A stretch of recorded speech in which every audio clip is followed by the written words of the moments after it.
Hello and welcome to our OnePlus 5T review. I'm going to jump straight into design and display, and it's that screen which is the really big talking point for this phone. It's the biggest screen OnePlus has ever put on a handset at 6 inches. It's also the first phone it's had with an 18:9 aspect ratio on its display, which brings it into the sort of size and the extra height of a lot of rivals that we've seen launched in 2017.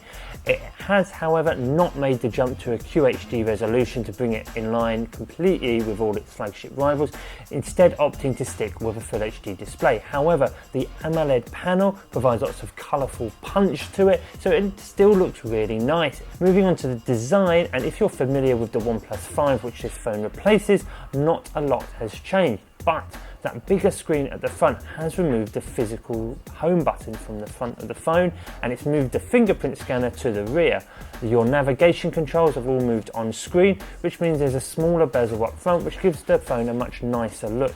The full premium metal body is also really good. It punches above its weight here in terms of the price point that OnePlus is charging for the 5T, and it makes it a really good looking and feeling phone. And just one last thing, headphone jack lovers rejoice, OnePlus has kept it on the bottom of the 5T. So taking a look at the battery on the OnePlus 5T, and it does a pretty good job. The 3300 mAh power pack inside did have us worried at first because it's the same size as the battery found in the phone that it's replacing, but it turns out it's lasting really well. You'll easily get a day out of it with moderate usage, which includes gaming, a bit of music streaming, social media, WhatsApp, action, emails, web browsing, all of that. We were easily getting it to last a day on a consistent basis. There is no wireless charging, which is the sort of in thing for phones at the moment, but you do get a dash charge option, which gives you 60% of the battery in just 30 minutes. Perfect if you're topping up before going out for the night. When it comes to the cameras on the OnePlus 5T, you'll find two round the back. You get a 16 megapixel Sony sensor alongside a 20 megapixel Sony sensor. Both have the same focal length and aperture, which means that you get really good crisp pictures up front. They put in a lot of light, but you don't quite get the same depth effect that previous setup gave with two different focal lengths, which allowed you to do the background blur portrait mode effect. However, the portrait mode still exists and it's done on a more digital basis now, and while that may not be quite as good for camera aficionados, it actually still works really well, and we were impressed with the results that the OnePlus 5 gave us in portrait mode. One of the big things that OnePlus was pushing with the 5T camera was its low light capabilities, and when light drops to below 10 lux, the phone automatically switches to the 20 megapixel camera, which is able to pull in more light to give you better low light shots. Now, we found the low light capability a bit hit and miss. You can see from some of our camera samples that it's not always a brilliant performer, but given a bit of time and a steady hand, it can take some quite striking low light shots. Those rear cameras can also shoot 4K video footage at 30 frames per second, or if you want 60 frames per second, reduce it to 1080p, while round the front you get a 16 megapixel selfie snapper, perfect for Snapchat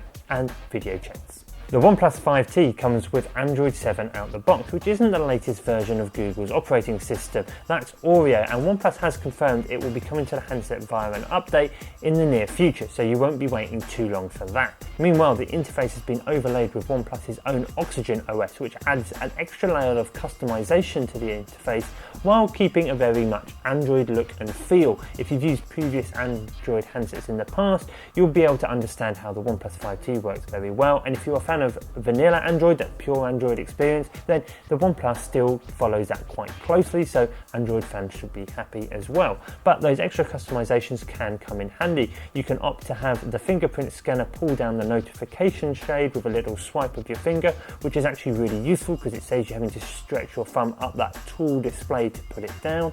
Something else that you can do is hide the navigation keys at the bottom of the screen, allowing you to take full advantage of the full height. Really handy if you're reading along a web page, for example, and it's a nice feature to have. Something else OnePlus has added to its Oxygen OS is parallel apps. This allows you to duplicate applications, allowing you to log into different accounts within actual different apps. So, for example, I logged into Twitter my personal Twitter on the normal Twitter app. I then made a parallel app of Twitter, which puts another Twitter icon with a little icon in the corner of that to denote it's a parallel app, to then log into the Tech Radar one. There's no risk of being on the wrong account within the same app and posting a personal tweet to a not so personal account. Android also runs really well. The OnePlus 5T has a big Snapdragon 835 chipset and a huge 8GB of RAM inside, meaning that it's more than enough power for pretty much any app you throw on it. It also means it should be relatively future-proof for the next few years, with plenty of grunt under the hood to run the latest apps and games.